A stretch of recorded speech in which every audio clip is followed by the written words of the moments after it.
we are accustomed to our own technology and find it difficult to recognize that the ancients may have had sophisticated technology of their own.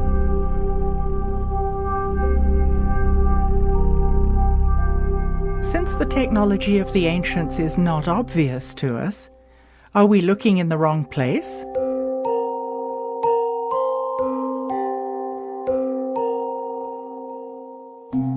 Could it be they had power systems, but they were entirely different from ours today?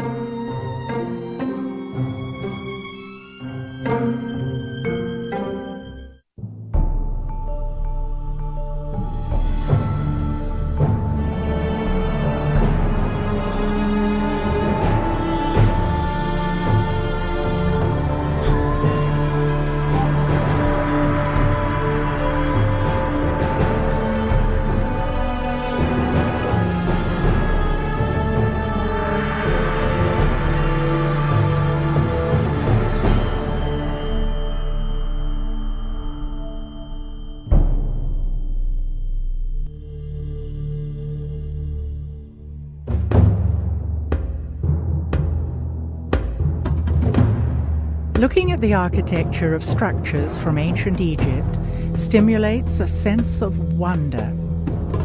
Clearly, Egyptian monuments rival the grandeur of our most modern buildings today.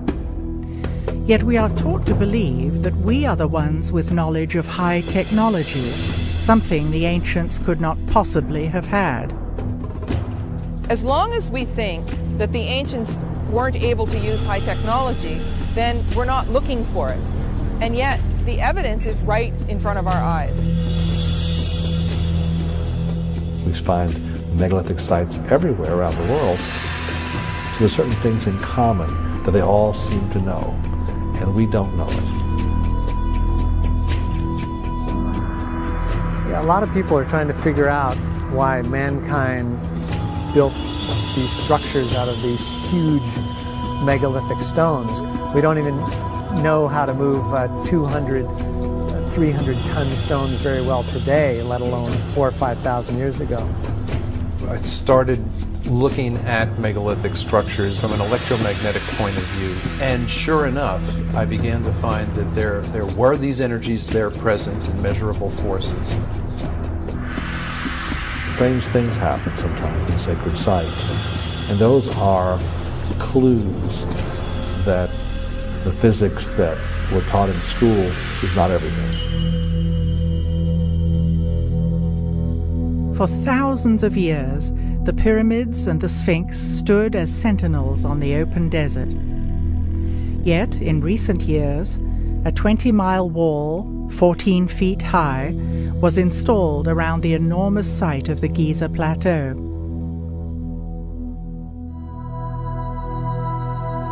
There are about 100 armed guards patrolling the pyramids at night.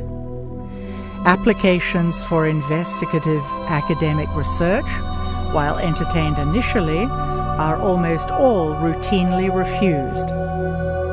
Unlike in times past, tourists are now being restricted from taking photographs in the Egyptian Museum. The monuments of Egypt are World Heritage Sites. Why is access and legitimate scientific research being systematically restricted? Much of ancient Egypt remains undiscovered. Satellite images show traces of buried structures that are still not excavated. In the name of protecting sites, are Egyptian authorities preventing us from learning the truth about our ancient past?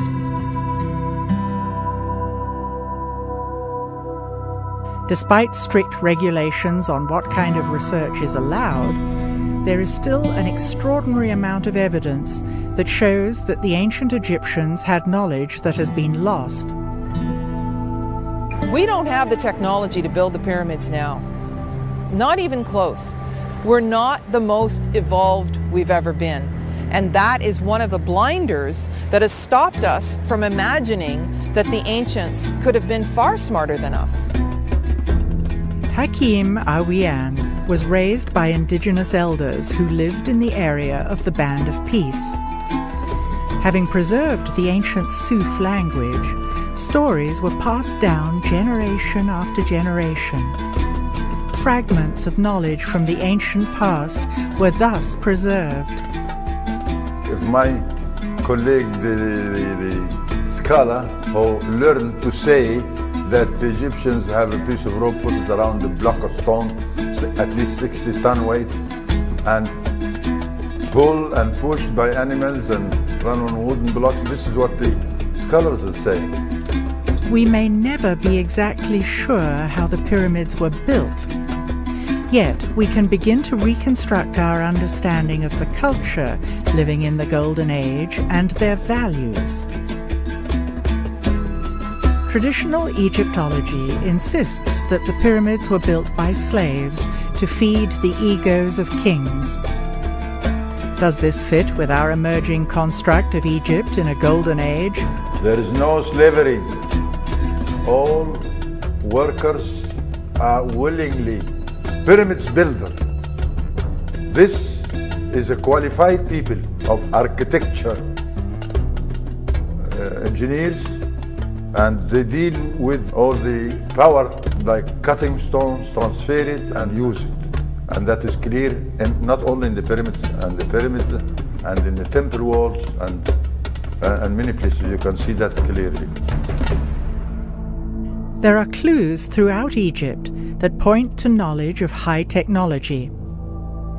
A fascinating thing occurred when a chunk of stone recently fell off a lintel at Abydos Temple, and controversial images resembling a helicopter and other advanced-looking vehicles were revealed under the stone.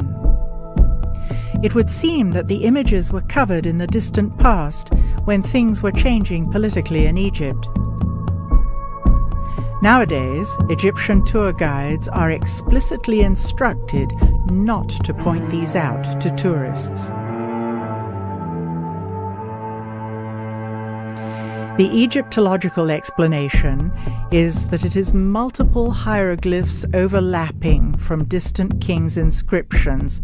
But, like many things in Egypt, the explanation is still debatable.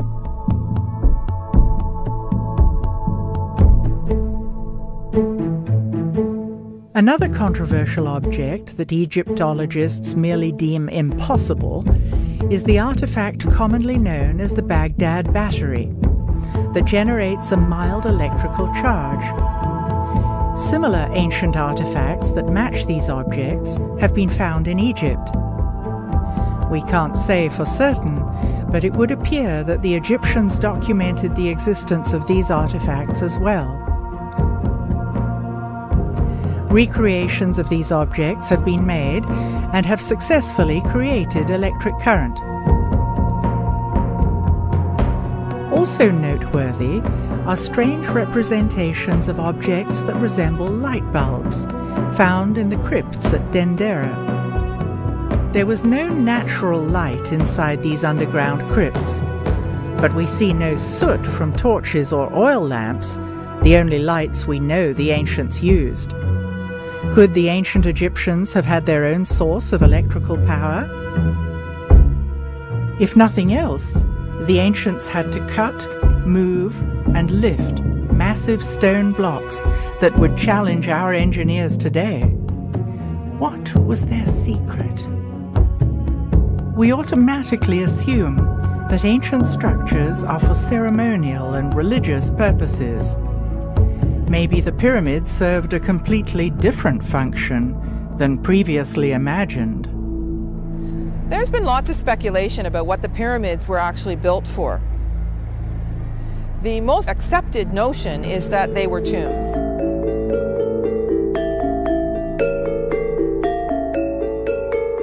Much more complicated situation with the Great Pyramid than most people understand or most people believe, including a lot of Egyptologists who see it simply as a tomb for the pharaoh Khufu. That idea is childish for the following reason. I mean, it's obvious, we don't find mummies in the pyramids.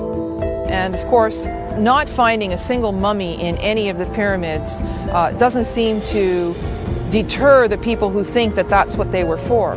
Yes, there's something that's sometimes referred to as a stone sarcophagus or coffer in it, a beautiful granite structure, but that doesn't prove definitively in my mind that it was ever actually used for a tomb. It may have been used for many other purposes. Pyramids were built not as a tomb. There are some pyramids built in a different construction, like the one in Saqqara, Step Pyramid, that is tomb. Look at the obvious difference in construction between the Step Pyramid and the Great Pyramid. The difference in style of construction would logically indicate they were built in different time frames. The buildings we know to be tombs, like the Step Pyramid at Saqqara and the flat-topped mastabas also at Saqqara, are very different from the smooth-sided pyramids at Giza and Dashur. Typically in Egypt, older constructions are built of larger stones. New constructions are built of smaller stones. Also, in archaeology, older structures are deeper. Newer structures are found closer to the surface. Every other tomb that has been found is highly decorated with names of the occupant. The inside of these pyramids seems solely functional and not decorative at all. But if we stop altogether and say, okay, if they weren't tombs, what were they? What are the biggest structures that modern man builds on the planet? The biggest, most awe-inspiring structures we create are hydroelectric dams. Why are we willing to invest such awe-inspiring amounts of labor and effort in constructing those? Because we know we're going to get a very valuable physical return in the form of electricity. And by comparison, I wonder if the ancient megalith builders weren't willing to invest such staggering amounts of resources by even smaller populations because they knew that they could get something very physical and worthwhile back from it. People are fascinated by Egyptian monuments, and some report the energy is palpable at these sites. Is it possible to confirm this energy through scientific means? What I've been finding in the last 20 years of research is a lot of experiments that have been done that show that there's a certain type of energy that does not exist in our current science. It's unknown with our current science. We call it subtle energy. Well, this is a whole new trend of thought in looking at ancient structures, that maybe the ancients understood subtle energies. So this appears to be a technology that may have existed in megalithic societies. You know, these societies that built things out of big stones. It makes sense that you could motivate an entire population to invest so heavily in building these structures, I think. And I don't mean to say by any means that this is the only purpose of the megaliths, but I think it's pretty clear that it's at least one of the primary or one of the important purposes for building these structures. We find megalithic sites everywhere around the world, and there's a tendency to make circles or certain types of formations. Megalithic sites occur all over the world. Is their placement random, or does the location of these sites reveal yet another hidden layer of ancient knowledge? One thing I found looking at different megalithic structures over a few continents and numerous places around the world, overwhelmingly these places, the pyramids, the Stonehenges, etc. of the world, were placed on ground where an unusual type of geology naturally concentrates the regular daily natural electromagnetic fluctuations that occur everywhere on the earth each day. You go into England, for example, the ley lines that cross England, the Michael Line, which is hundreds of miles long, that crosses England, that carries this energy along that line. It will therefore generate electric currents in the land called telluric currents in the straight geological sense of that word. And those occur everywhere on the planet. But we know that this delay energy, this subtle energy, passes along these lines. There are certain special types of geology that will magnify those several-fold. And that's where we found the megalith builders preferred to put their monuments. And typically where lines cross, where you get more than one line intersecting, temples were often built.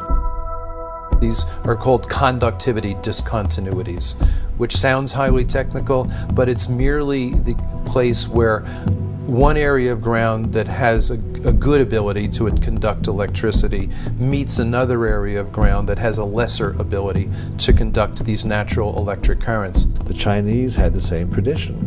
They called them dragon lines. It was illegal for a commoner to be buried on such a line. A king had to be buried on such a line. They put palaces there.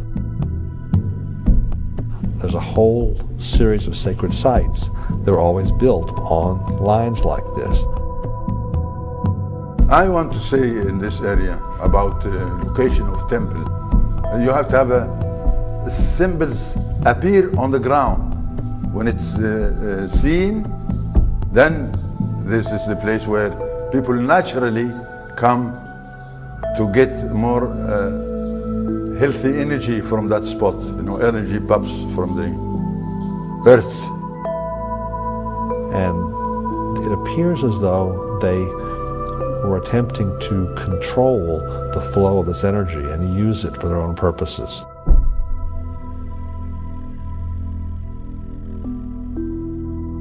The key hours, unfortunately, are the pre-dawn hours. If you really want to study this, you've got to get up at 3 and get out there very fast. That's because the energy that's involved in these sites, that's really fueling most of it, originates with the daily changes in the Earth's geomagnetic field. It's strongest during the day, weakest at night. And in the hours leading up to dawn, the weaker field lines now come roaring back to closer to full strength very quick. It's the most dramatic time in terms of change of magnetic strength per hour. It's the most dramatic time of the day. And wherever you have a changing magnetic field occurring, you are generating electric current in anything present that will conduct electricity. It's a simple principle of physics known as induction, and it's a universal. Normally, in everyday life, we don't ever see large concentrations of this energy. Normally, it'll show up at, let's say, at mountaintops, at sacred sites. You'll feel a certain calm, a certain peace. Sometimes people in those places report mystical experiences. They'll see into some other dimension, okay? They'll see into some other time. The Chinese have known about this for a long time, and they call it qi. The Hindus, in their ancient texts, call it prana, and the yogis, that maintain a very ancient tradition, use it. It affects a variety of different processes. Electricity, magnetism has a strong effect on that, so it modifies all the other laws of physics. When you look back on how sacred sites were chosen and buildings like the pyramids were constructed, the suspicion arises that they understood quite a bit more about this stuff than we do, and they may have been using it in their engineering. Then the megalith builders designed these structures and then built them in such a way as to further concentrate those energies. So they definitely seem to have known what they were doing. We are not used to things built out of stone being high technology. It is clear that several different kinds of stone from a variety of sources were used to construct Egyptian monuments.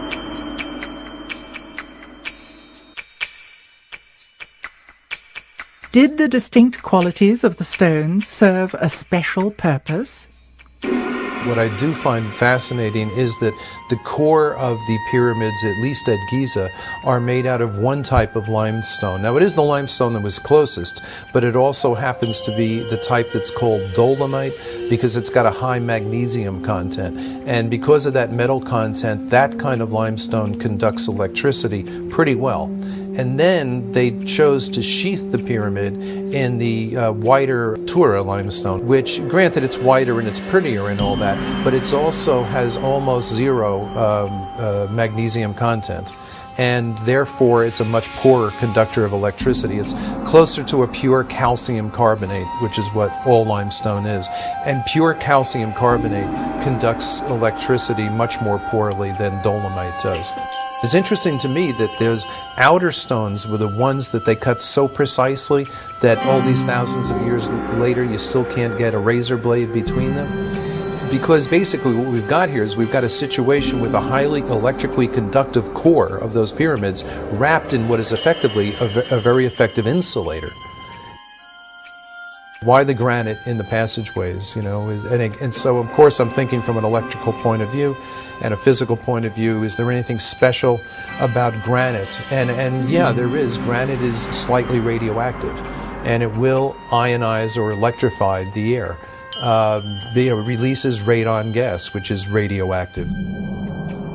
Granite is a transmission stone. It's not dead stone. It's alive. So you have these sealed shafts with granite linings, and I wonder if it wasn't designed to keep an electrical charge present in those shafts. They were built exactly like, if you will, an insulated wire, only more so because you've got all the charge in the ground that's spread across the base, concentrated all the way up into this tiny spot at the top.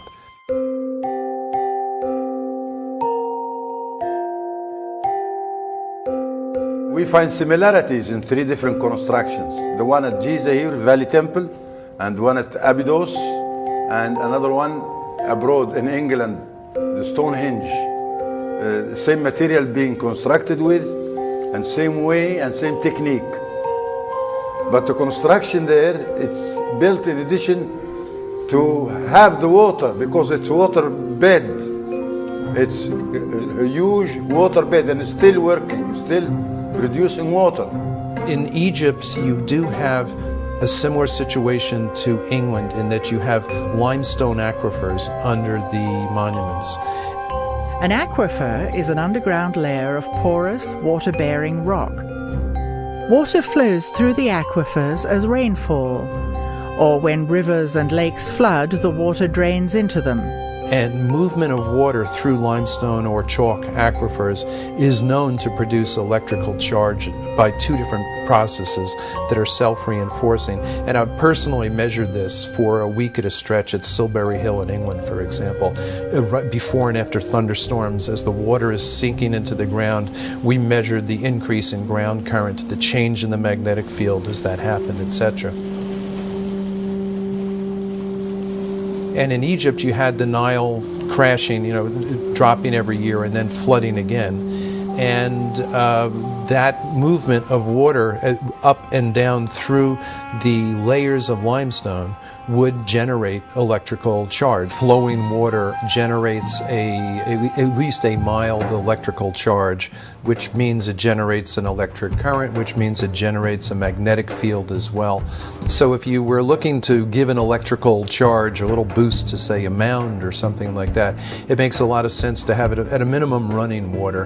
And in fact, at Tiwanaku on the south shore of Lake Titicaca, their biggest monument, the Akapana Pyramid, was terraced in such a way as to have the water come down in waterfalls that alternated outside the pyramid, inside the pyramid. But that kind of falling water generates enough electric charge that one of the common school physics experiments is you can, in your own sink at home, if you can divide the stream of water coming out of your faucet into two separate streams, you can take a little LED indicator light and put it between the streams, and it'll generate enough electricity that maybe every 20 seconds or so the light bulb will come on. And then the question is, did some of those layers of limestone run up the Giza Plateau? And they did. And they did, come up to the surface underneath where some of the pyramids are located. The idea would be that it would be the rising and falling of the Nile that would produce this electric ground current by moving through the different layers of the limestone aquifer. And when there was a dip, say, in that supply, maybe that's when the ionized air in the granite shafts and galleries could help keep the process going, if you will. I tend to wonder if the electrified shafts might not have been able to act in a similar fashion to your car battery when you come to a stoplight. Normally, your battery is not being used when you're driving your car. The alternator provides all the juice. But when you stop and the alternator is turning very weakly, that's when you want the battery there to keep everything going so your engine doesn't cut out.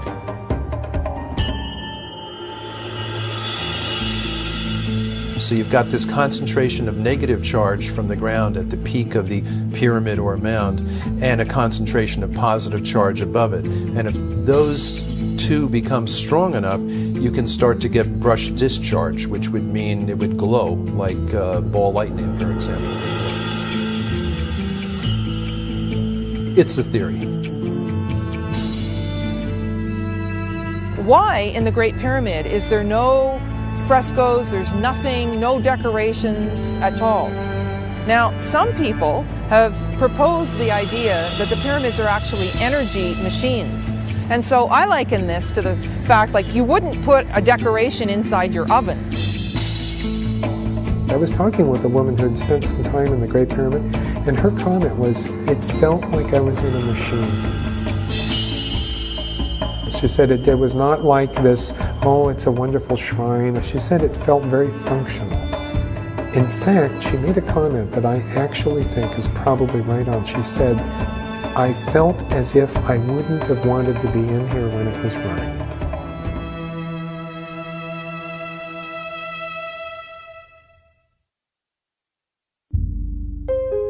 Invisible, subtle energy occurs around us all the time and is measurable by science. We had noticed a lot of people showing us photographs from megalithic sites that disproportionately often seem to have these balls of light in there, usually flash photos. Orbs are often written off as dust or other particles in the air, but that does not change the fact that they seem to occur more often in particular places at particular times. At Tikal, at the top of the most energetic pyramid that we found down there, we took a lot of flash photos during the course of our 8-hour stakeouts, which would run from roughly 3 a.m. till 11 a.m. And on the pyramids that were electrically dead, that had no juice, nothing going on, which were the big fancy ones, but the most recently built ones, we would take photos and find out eventually when they were developed, no orbs, no glowing balls of light. But on the oldest pyramid down there, where we did work and got all kinds of results, that was 1,200 years older than the big fancier ones.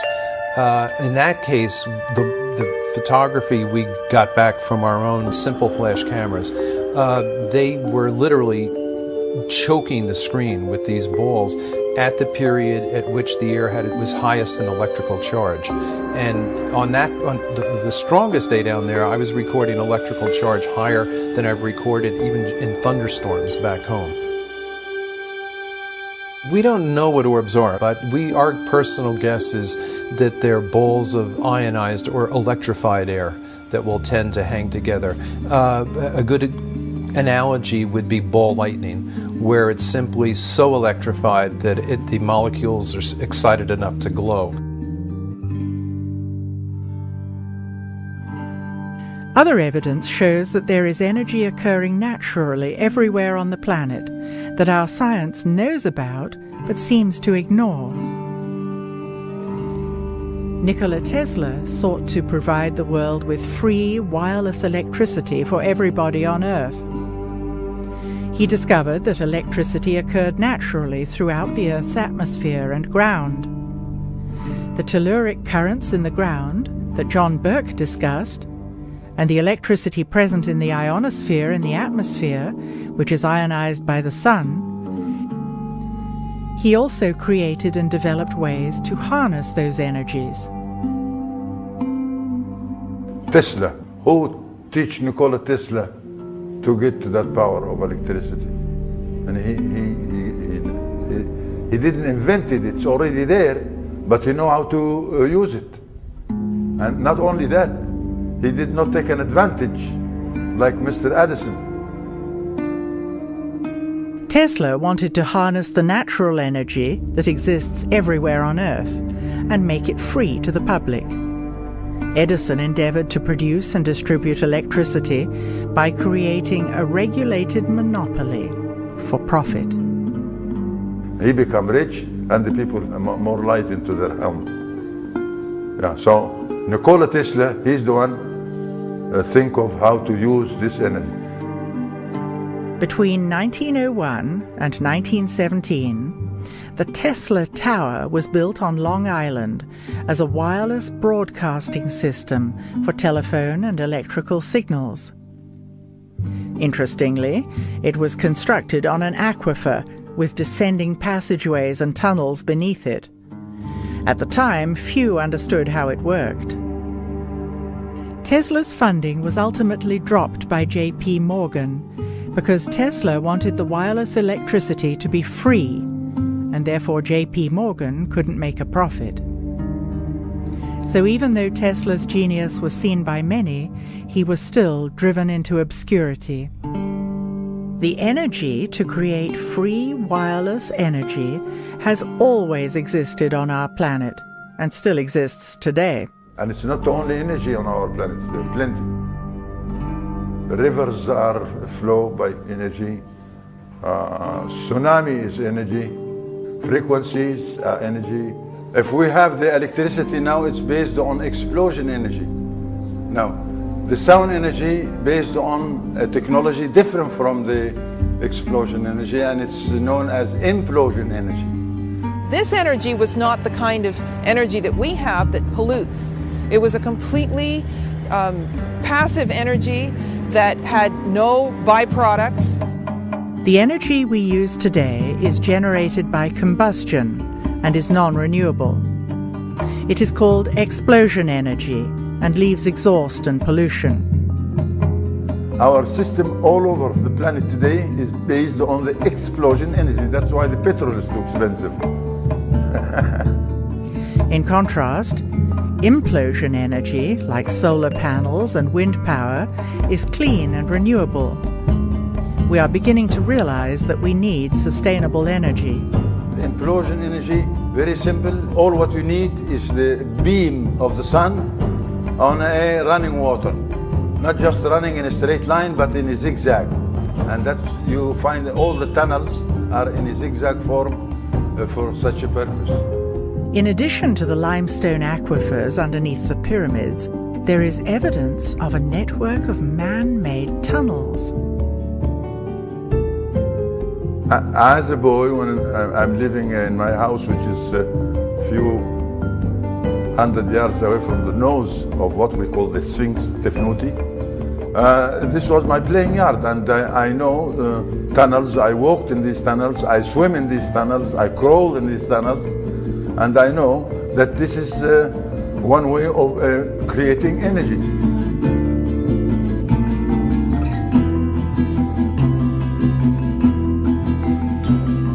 Now this is cost nothing. I mean, all what you need is a beam of the sun reaching the running water underneath the tunnel, and you can see that there are many openings in each tunnel permit this sun beam reach the water. And when it does, then the energy is there. Energy is not just to run your car, or it's run the people, feed the people.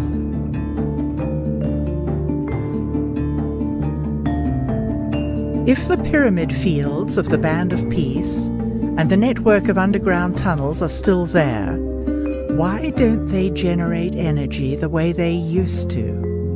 In the condition of the pyramids now, stripped of those smooth insulating outer casings, it's going to leak electrical air about as well as a car radiator radiates heat. I mean, it's almost perfectly designed to weaken that, and yet still you get these reports of people like Siemens, who was one of the pioneers of electricity, and he's an Englishman. There's even a unit of electrical, I believe, resistance named after him called the Siemens. He was on top of the Great Pyramid, I think, during the 1880s, and they began to notice that when his Arab guides stood up and spread his fingers, they'd hear a ringing. And when he closed them, you wouldn't. And he stood up, and he could sense the literal electricity in the air. And on the spot, he improvised an instant Leyden jar, which is one of the earliest things they used to use to store electric charge. And he did it by opening a wine bottle, wetting some newspaper, wrapping the wet newspaper around the glass wine bottle, and holding the wine bottle up above his head until sparks started to issue from the wine bottle. And at that point, his Arab guides started accusing him of things like witchcraft. They got into a physical struggle, and he accidentally touched one of the guides with the charged wine bottle, and it knocked the man to the ground and unconscious for a short period, after which they took off down the pyramid. But there was, in other words, a professional scientist familiar with electricity in its rudimentary but accurate forms, sensing exactly that, even in this ruined condition that the pyramid's in today. Yeah.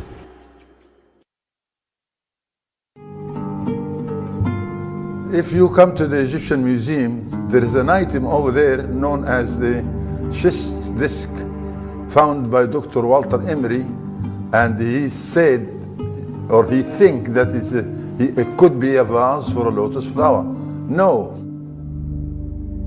The schist disc was found at Saqqara in a burial chamber that no one is allowed to visit. Other goods found in the chamber were simple ropes, pottery, and grains. The disc shows clear evidence of sophisticated technology in the way it was built, and it seems out of context with the rest of the grave goods.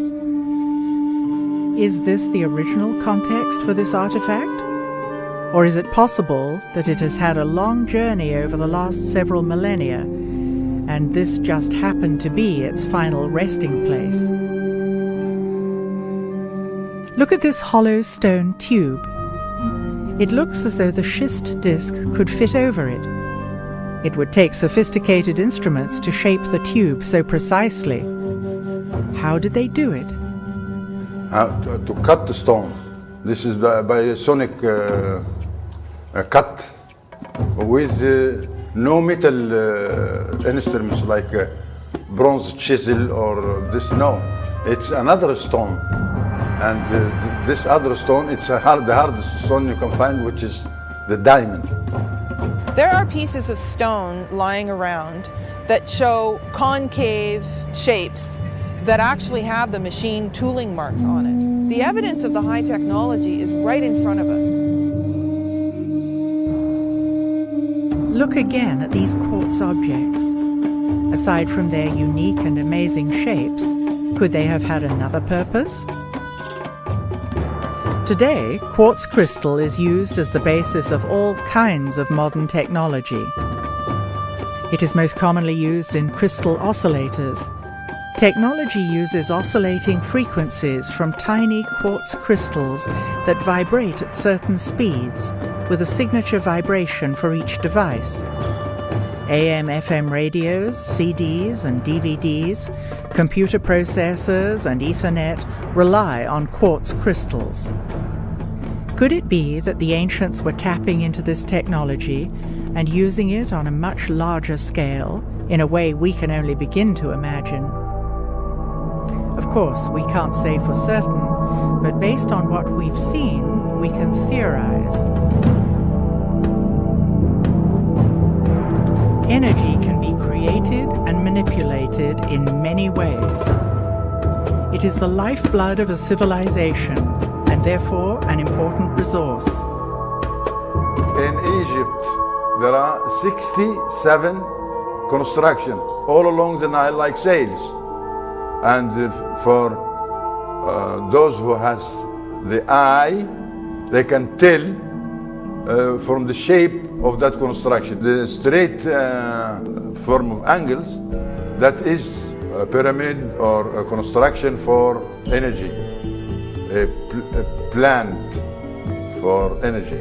That's what we have. A theory that's always struck me, that they were intended actually to somehow or another spiritualize the whole civilization. In other words, to provide a widespread, high level of energy that people needed because a descending age was upon them. And I believe what the pyramid and other certain other structures were constructed for was to basically act as a kind of the equivalent of a street light. You know, if you're in a neighborhood that's maybe not the nicest neighborhood and it gets dark at night, you like to have bright lights go on. And that's effectively what the Great Pyramid was. Now, these were not lights that illuminated it so that people could see where they were going. It was basically a device, a generator for, if you will, broadcasting and transmitting throughout the planetary structure a type of field which uplifted the entire humanity. And maybe those pyramids were built in some sense or another to stay the decline. Let's call them in some sense or another spiritual granaries designed to somehow store an emotional or spiritual or psychological or some sort of energy that was needed to keep people from becoming the total barbarians that they subsequently became.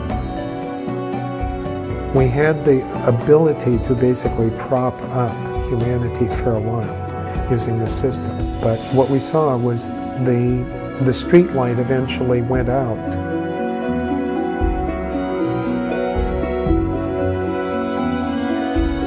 The original knowledge got lost, and the later builders were building them out of ego. They were monuments to the king, if you will, but they were no longer engines that could help feed their people. Catastrophes around the world damaged, or if you will, decommissioned some of these sites. So some of them went offline, just like a power plant going offline. I tend to wonder if the few people who knew the secrets to the energy connection with those pyramids didn't die off. If it was a thin chain of, for example, a shaman to his apprentice, and if the wrong people get killed at the right time, that chain is broken, that knowledge gets lost. As long as we think we are more advanced than we've ever been, we are blind to technology based on subtle energies. It's not fair also. It's not fair to deny what you can see and touch by your own hand. This is all needed, a technique, and we have that technique still. But nobody wants to listen.